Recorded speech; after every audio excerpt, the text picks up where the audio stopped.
Hey everyone, me Kevin here. Oh my gosh, in this video, we are going to watch a CNBC anchor absolutely lose it. It's this guy, Rich Santelli, except what I'm showing you here is actually Rich Santelli in March. I want to show you March first because this is going to be very useful for you to see how Rich Santelli thinks. It's going to be obvious, but he's anti-lockdown, and this becomes very important for the freakout that you're about to see. It's pretty intense. This, what I'm showing you, is from March. Listen to what his suggestion was in March. Think about how the world would be if you tried to quarantine everybody because of the generic type flu.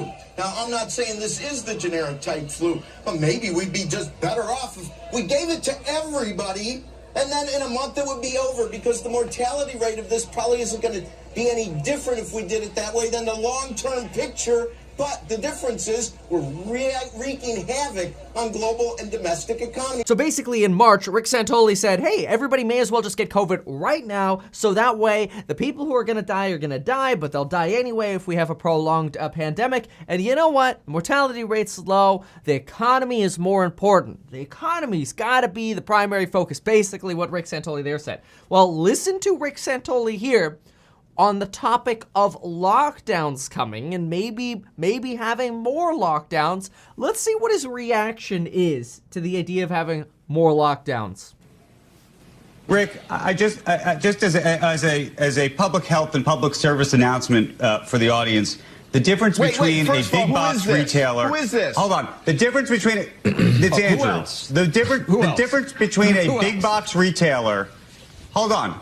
The difference between a big box retailer and a restaurant, or frankly, even a church, are so different, it's unbelievable. Going into a big box retailer, I disagree. You're wearing a mask. You can have your thoughts and I can have mine. You're required to wear a mask. I disagree. It's science. I'm sorry. It's science. If it's you're wearing a not mask, science. it's a different story. 500 people in a Lowe's aren't any safer than 150 people in a restaurant that holds 600. I don't believe it. Sorry. Don't believe it. And I live in an area where there's a lot of restaurants that have fought back and they don't have any problems. And they're open. Okay.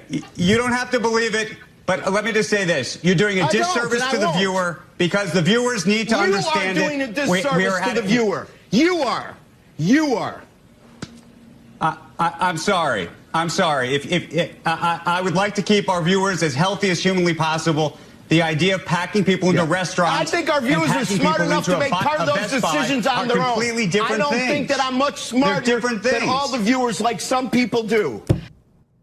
Oh, I don't think I'm smarter than the viewers. Oh my gosh, that's just insane. Like, okay, so basically what we've got here is, what he's saying is, look, there's no difference between a bunch of people in Lowe's and a bunch of people in restaurant. Rich Santelli is making the argument that why is it that essential services like Lowe's and Home Depot can be up and running throughout the entire pandemic, but restaurants have to close down and churches were getting shut down. Like, why? That's not fair. Basically what he's saying is we should not be doing that. The argument that big box stores can stay open, by the way, comes from the theory that, well, in big box stores you have open doors, you have a substantially larger space, you have much fewer people per square foot, therefore there's more air circulation, the ceilings are higher, you're usually going in for 30 minutes or less, buying something and leaving. On the flip side, in restaurants you have substantially smaller places, usually doors are closed, especially in the cooler times, you've got lower ceilings and you've got more of a potential for this COVID cloud to build up, leading to a higher potential for actually catching COVID. Now that's just the theory, right? And that's what Andrew's talking about in terms of science. Like, this is the scientific theory that we're going off base, right now, which doesn't land too well with Rich Santelli. Instead, we should just let people wear a mask, be safe to the extent that they feel they should be safe, but lockdowns are not the answer because they cause too much damage to the stock market. I'm going to show you really quick a highlights reel, and this is very important because it's Rich Santelli again, so we're going to see this in just a moment. I do just want to remind you, talking about stocks in the economy, it's worth noting that you can get 4 totally free stocks with Webull. Deposit $100, get 4 free stocks, and at minimum, they're worth $21. So you get like a $21 return just by signing up and depositing $100 with Webull, up to $1,600 in free money. But you know what this shows, folks? This shows the insane divisiveness of our country. At the same time as California is locking down again, we have a very substantial portion of the population that says, look, lockdowns, they're fine, they're good, we want lockdowns, so that way everyone's safe. But then you've got a whole other subsect of the population, and by subsect, I mean probably like half of the other population, that says, no, lockdowns, they take away the freedoms, our liberties, we have our own ability to protect ourselves with masks and hand washing and social distancing, we don't need lockdowns. This here is an example, though, of how professional CNBC anchors can lose it. Now, I do just want to talk about de-escalation here really quickly as well. If you are ever confronted with a Rick Santelli, who, we're just going to put this on mute for a second, look at this body language of Rick. Watch his body language change.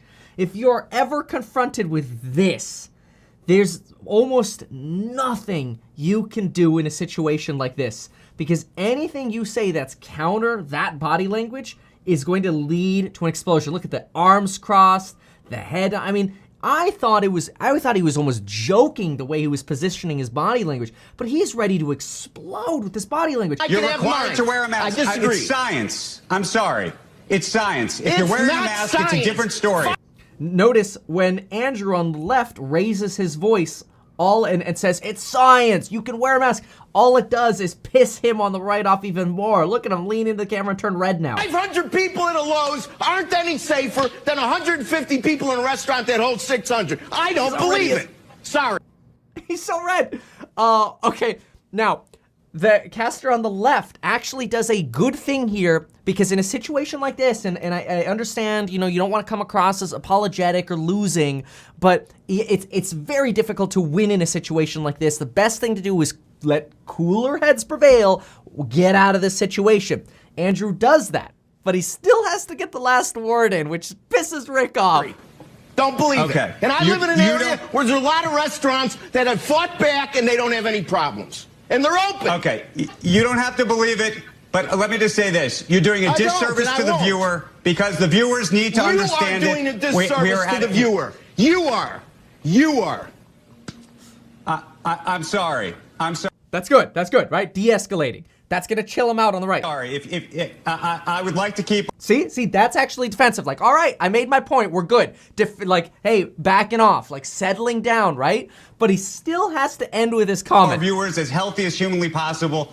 The idea of packing people into restaurants... I think our viewers are smart enough to make part of those decisions on their own. Completely different I don't think that I'm much smarter than all the viewers like some people do. See how you just escalate him right back up. You had him chill there for a moment. Oh my gosh, the damage control there could have been better. That was not very good. These not good optics for CNBC, but honestly, you know what? This just goes to exemplify the divisiveness in our country. This is why I posted a video the other day saying, look, the Pfizer announcement that it's approved in the United Kingdom, whether or not you want to actually take the vaccine, that's a different story, is really a potential cure for the divisiveness in our society, because once this pandemic goes away, we could stop having these discussions because we do have such different opinions. Wow, this was something else.